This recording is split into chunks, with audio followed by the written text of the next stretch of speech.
Alright, welcome back. We're gonna watch a video on the real Ophelia. This is like another art take. It's about the model of a painting and a piece of art. And just because like art has always fascinated me, how there's so many different interpretations that goes to like critiquing art, but also the fact that in art itself there's an actual story, not like not the art, but like the process of making the art. There's like a story to it that happened. This is like a small glimpse by Tate. This is Ophelia, a painting by John Everett Millais about I got Ophelia from coffee this time. Shakespeare's play Hamlet.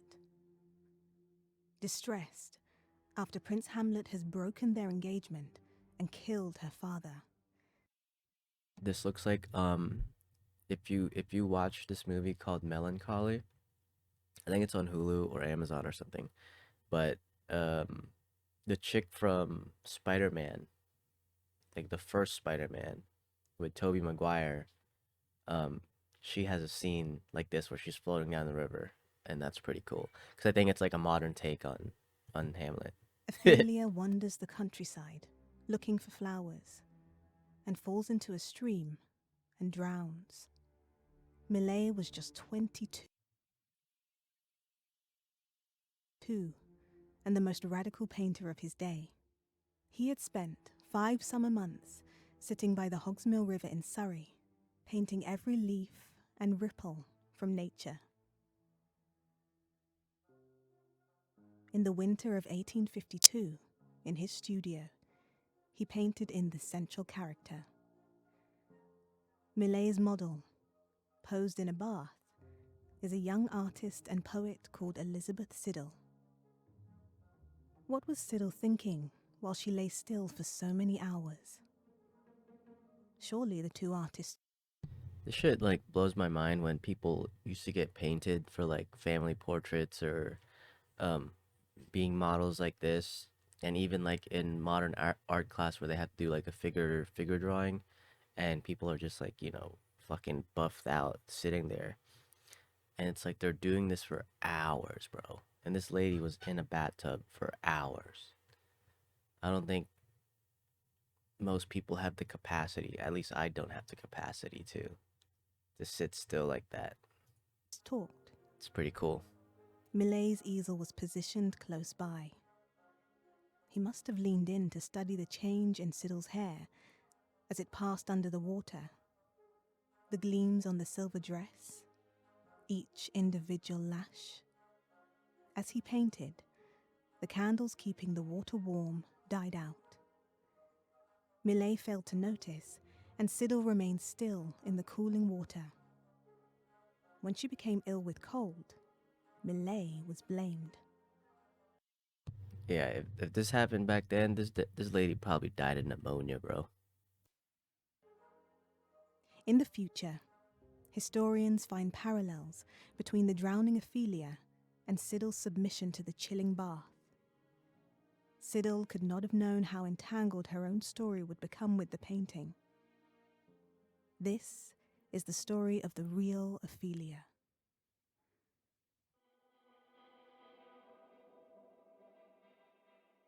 Elizabeth Siddal was 19 years old, training at an art school and working as a seamstress. She was not beautiful by Victorian standards, but her boyish appearance and abundant coppery hair attracted a group of progressive artists called the Pre-Raphaelite Brotherhood. Several of them hired her as a model, which A brought little her closer sussy to the there, art bro. world. Siddal's own career as an artist progressed. She was tutored by the charismatic Dante Gabriel Rossetti, and the art critic John Ruskin proclaimed her a genius and So was she the model or was she the painter? bought all of her work. I think she was the model, right?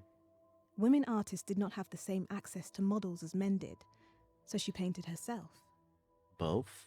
Victorian society looked down upon working women, especially artists and models. Warnings of what might happen to these women appeared in popular culture. Excuse me. Jesus. They were depicted as fallen women who often came to tragic ends, frequently drowning in a polluted river. Millais saw a parallel between these images and Shakespeare's Ophelia, who is rejected after Hamlet accuses her. Dude, Ophelia is such a beautiful name. Like, Ophelia. I don't think I've ever met a girl named Ophelia, and probably for this very reason right here. Falsely of being impure. Millais underlined the innocence of his heroine by changing the polluted city river to a country stream.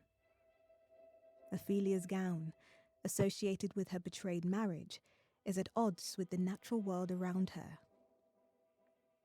Her hair, on the other hand, has come loose and flows freely with the current.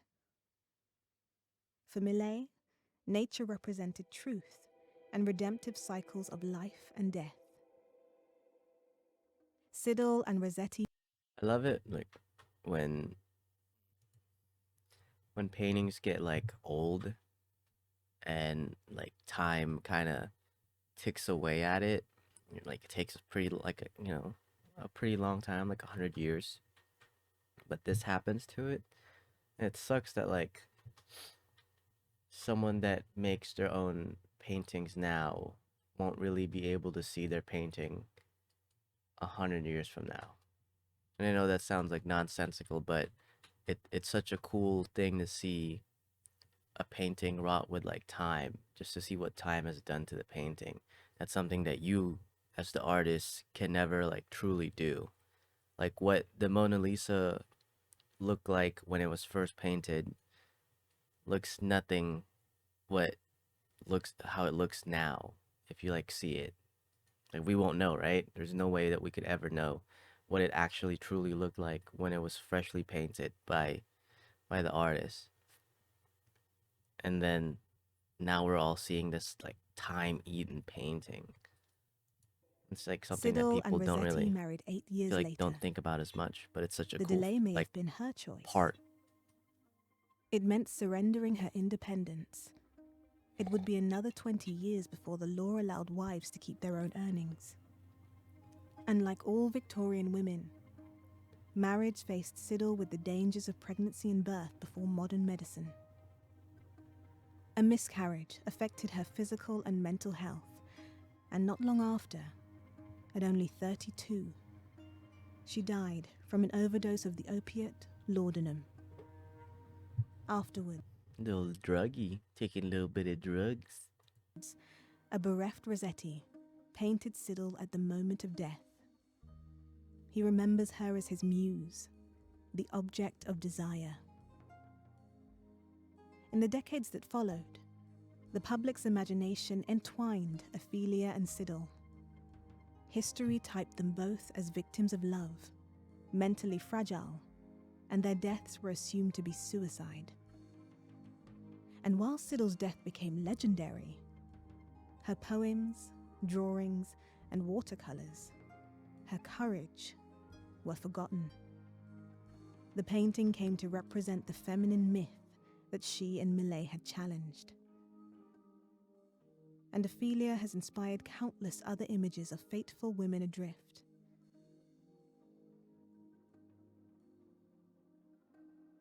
That one's pretty cool. That looks freaking dope. This one, terrifying. Not even in the water. Someone fished her out. This one, kind of looks like robot chicken. This looks like a like millennial art. This looks like computerized art. This is different. Kyrgyzstan looking art. YouTube art. Here. Siddal is remembered in this passive role, whose purpose was to inspire men, not to aspire to greatness herself. As one art historian put it, she is framed. I think she meant like men as in mankind, not actual dudes. Forever by that bath. That was pretty cool. Really went deep on that lady. That's pretty dope. I did, like, who would have guessed that she would like die in a tragic overdose? It kind of sucks, but you know, the life of an artist. They be going through it, struggling. Apparently you can't like there's like that weird conundrum that artists somewhat go through where it's perpetrated that you can't be a great artist until you're dead because then you won't have as many you won't be able to make more art, so your art is more valuable, right? Especially if like some art critic finds your remains at a police station, like remains as in like your art or like in your loft or your apartment before it gets seized by the bank or the bank takes it and then they distribute it out. But the case of the matter is like it you can't make it anymore, and if someone grows a liking to it then it becomes valuable and they can like sell it or whatever. But there's also those people that become famous in their lifetime. And I mean, I like a lot of people think that people that get famous in their lifetime are all about like connections and money laundering and like, just the typical conspiracy theories of like how someone gets to be famous while they're alive. And I feel like that's like minimizing their work, but also foregoing the ability of how lucky they are. Like their their luck stat. Their luck stat is mad high, so they get like super lucky, and people notice their art. And like right here, John Michael Basquiat, John Michel Basquiat, um, he got famous while he was alive, or Jackson Pollock, famous while he's alive, and like these people are lucky, and they're also great artists. And then there's tragic people that like this lady Elizabeth Siddal that was making great art, went to great art school, and some people noticed her art, but then people really started to notice it when she was dead and it was refound, and you know enough time has passed, I guess, that people could dump meaning to her art. But yeah, it's cool. It's cool. It's really cool to just to see the takes that people have on what other people are going through, because I feel like that's what humanity is about.